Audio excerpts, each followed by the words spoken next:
Hi everyone, welcome back. I have my introvert shirt on, by the way, so it's a very special day. We're going through chapter 35, which is the chapter on entrepreneur's guilt.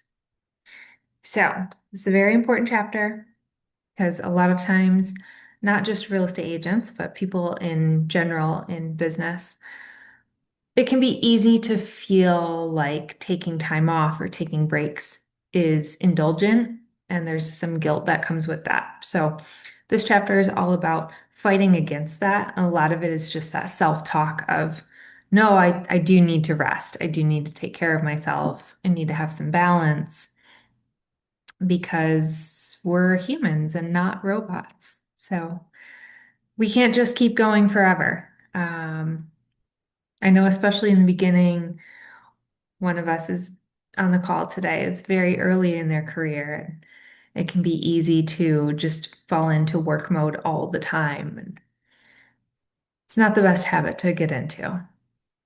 So I would recommend at least one day off a week. That's a good flow for me and for most of the agents that I talk to and coach. One day off a week minimum, two if you can swing it, three or four if you have a team and you can really take more time. But has anyone struggled with this feeling of guilt? And if so, let's talk it out.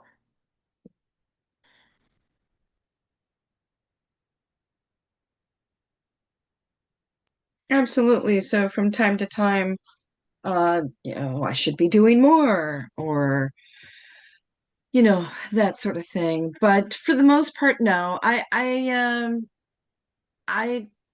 tend to compete against myself, not anyone else.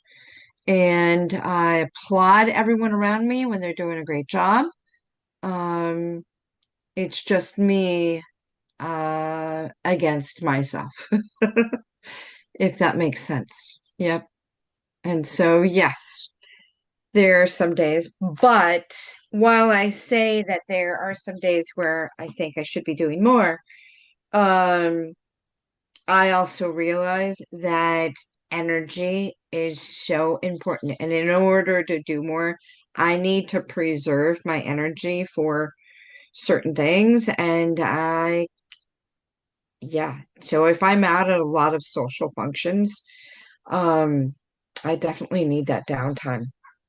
Which means, and so I use that time. It means I may not be on phone calls, but I'm writing handwritten notes, and that sort of thing where I don't have to interact with anyone per se, because I need to refuel.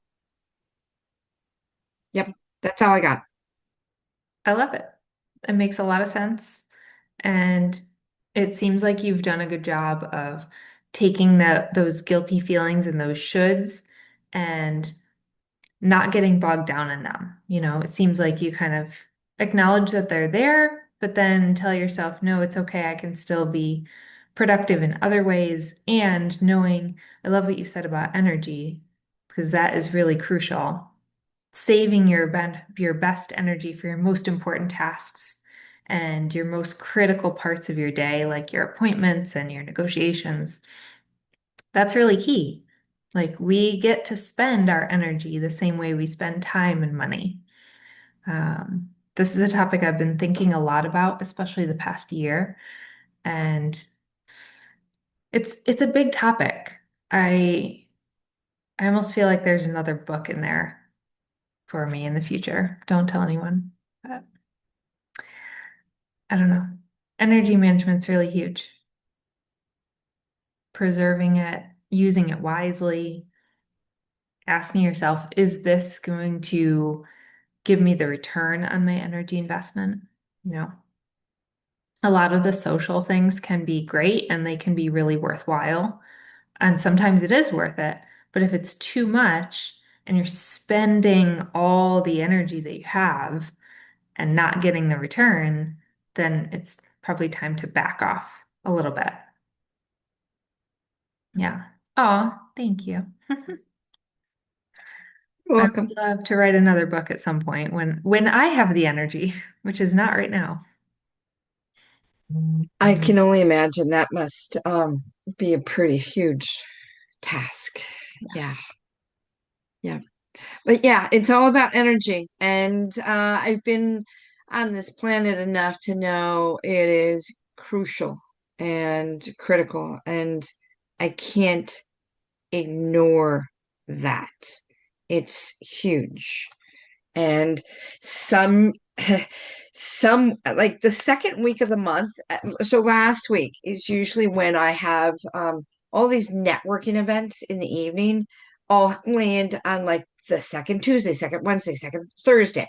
This month it just happened where only two of the days, Wednesday, Thursday, ended up being the second, Wednesday, Thursday, and then it rolled into this week.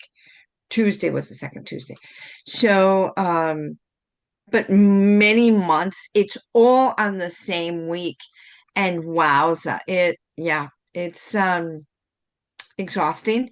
And yet I know it's necessary to get out there and go to the San Diego Creative Investors Association and go to the San Diego networking.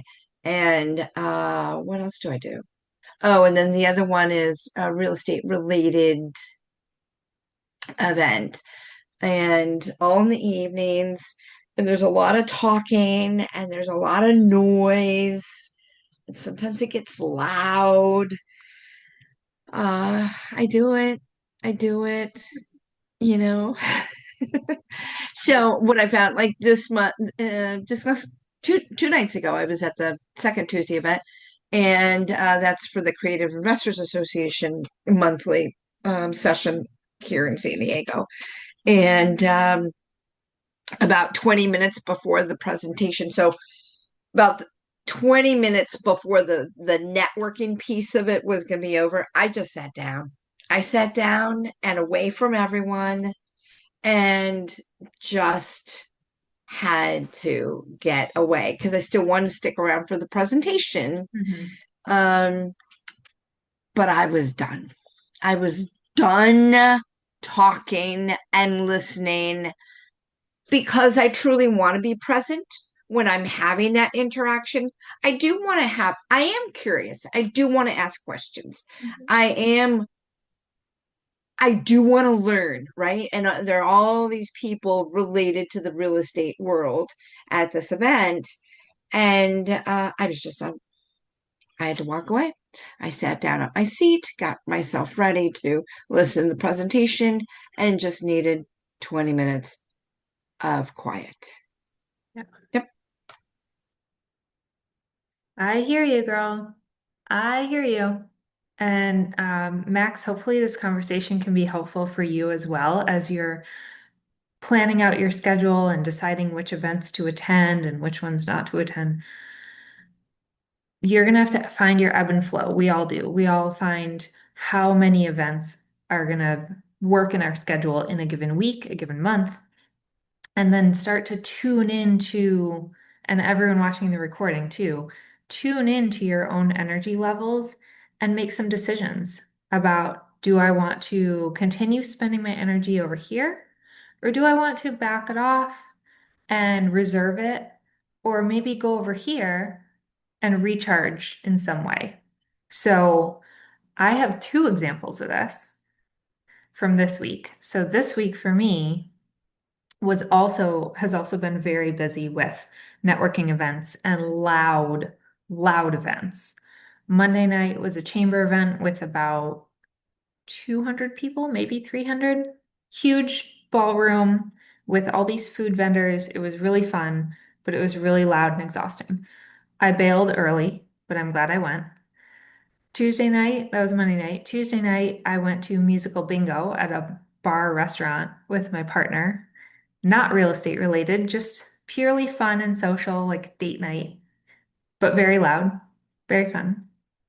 And then last night, I really didn't want to go to anything. I wanted to come home and just have a quiet night in, but there was an investor meetup that only happens once a month.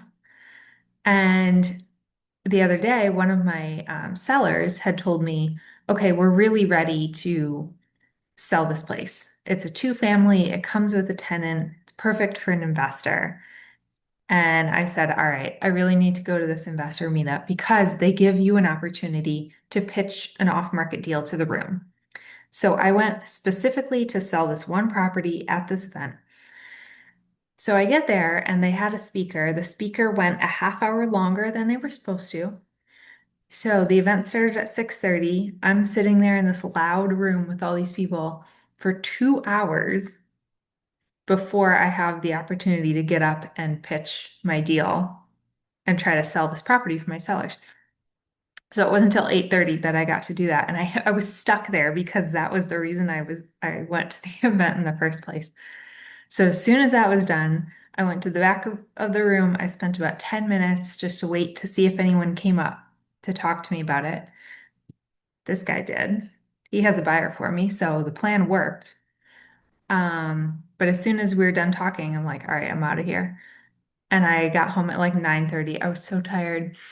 So much so that I skipped my networking event this morning. I was supposed to go to this chamber coffee. I bailed. I said, no, I need to recharge my energy. I slept last night. I slept well, but I still need more. I need quiet alone time. And I have four Zooms this afternoon. This is the first one. So I needed this morning to just recharge my batteries.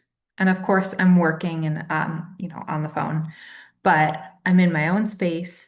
It's quiet, and I knew that's what I needed. So I know that was kind of a long example, but once you get busier for the newer agents, you're going to see that it's easy for your time to just get pulled in so many directions. You really need to protect not only your time, but your energy as well. And be okay saying no, and be okay taking breaks, and be okay bailing early on stuff.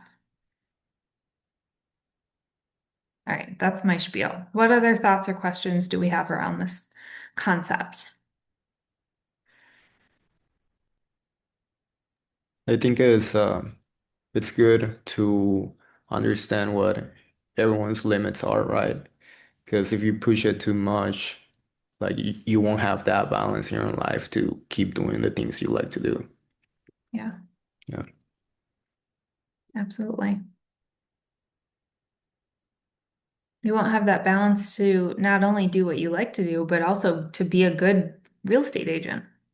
Like it takes a lot of energy to be able to be on and be smart and be able to critically think and keep your clients calm and work through problems for them. That all requires an immense amount of energy. So if we're spending it in other places or spending too much of it without recharging, then we're actually doing a disservice to our clients. I've had times where my energy gets too low and I can feel my brain power get lower. Like I can't think through things the same way with the same sharpness as when I am at full energy capacity. Does anyone else feel like that, or is it just me? Oh, I'm right there with you, Ashley. Most definitely right there with you. Yep. Yep. And I want to stay sharp to do the best job possible for my clients. And I'm finding that, yeah, I have to preserve that energy, because it drains me in a variety of different ways, right? One other thing I've noticed this past year specifically, I've noticed that one of the biggest things that drains my energy is worrying and stressing about things that are out of my control, like my clients and the market and things that I know what to do and I know what's within my control. And so once I do all those things, I need to just emotionally detach because if I consistently am thinking about things and worrying and like, what if this and what if this, we need a little bit of that so we're prepared, but we can't dwell on it because dwelling on it is a huge waste of energy. And I find that I tend to spiral if I do that too much. And I also get too emotionally connected to the outcomes. So we have a very wonky market here in Boston, and things are more difficult than they have been in the past. So I've been noticing this in my own business. And yeah, just thought I would share that because it's different. Things are changing, and I'm noticing where I need to shift as well. Like care, but don't care so much that it keeps you up at night.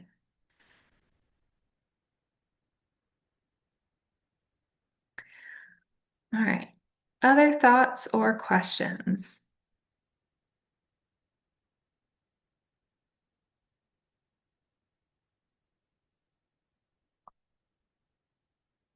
All right. Well, at the top of the hour, we actually have another call. It is through KW Wellness, and it's a webinar that I do once a month on different topics. Today's topic is how to use your hobbies and your social life as lead gen. So if you want to join us, Ina is the best. You just put the link in the chat. When you register for this, it'll automatically register you for the whole series for the rest of the year, which is very convenient. So you only have to do it once. But we'll talk through some ways that you can use your social life, your personal life, and the things you enjoy to actually go and find more business. So we're trying to make it as easy and stress-free as possible versus just like cold calling strangers on the phone.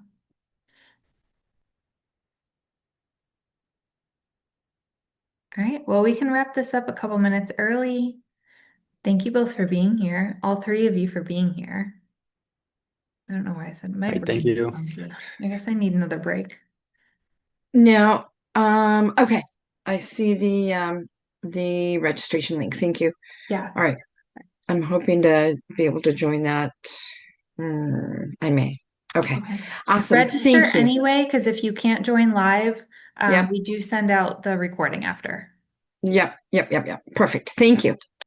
Thank you, and hopefully I will see you guys. Oh, you know what? Hang on. Next week, I am at a conference, so we are going to skip next week. Let me just make sure. Yeah, Thursday. So I will see you on the 30th. 2 weeks from today, we'll be back Thursday, 1 o'clock Eastern, and have a great couple weeks. All right. Bye.